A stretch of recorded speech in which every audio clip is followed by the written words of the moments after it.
महाभारत की कथा भगवान श्री कृष्ण के बिना अधूरी है। इसमें कई प्रसंग हैं।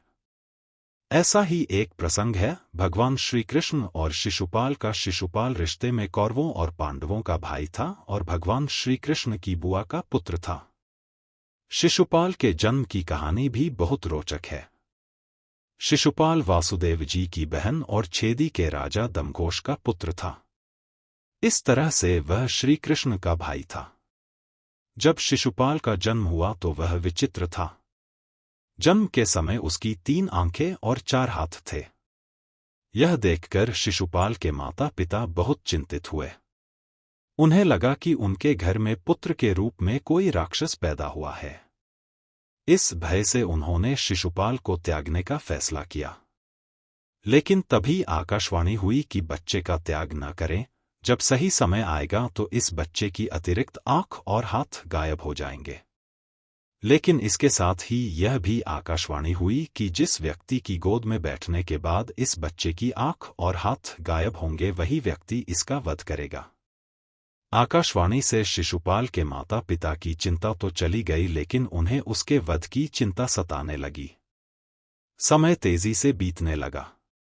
एक दिन कृष्ण अपने पिता वासुदेव की बहन यानी अपनी बुआ के घर आए।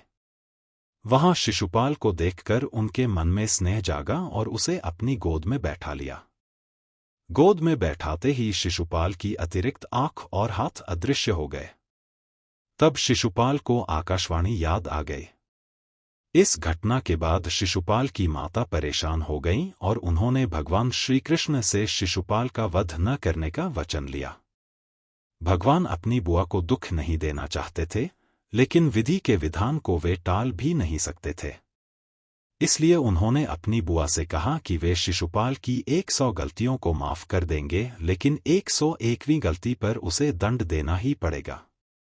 लेकिन इसके साथ ही उन्होंने बुआ को ये भी वचन दिया कि यदि शिशुपाल का वध करना भी पड़ा तो वध के बाद शिशुपाल को इस जीवन मरण के चक्र से मुक्ति मिल जाएगी।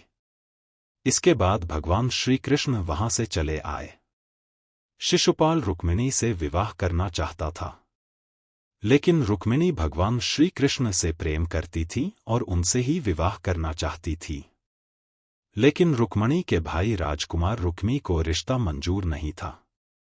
तब भगवान श्री कृष्ण रुक्मिणी को महल से लेकर आ गए थे।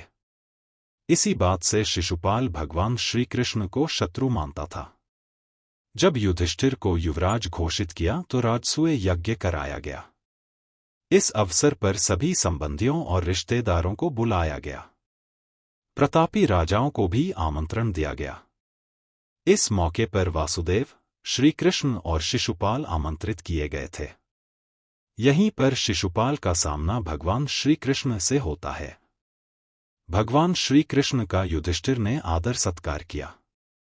यह बात शिशुपाल को रास नहीं आई और सभी के सामने खड़े होकर इसका विरोध करने लगा।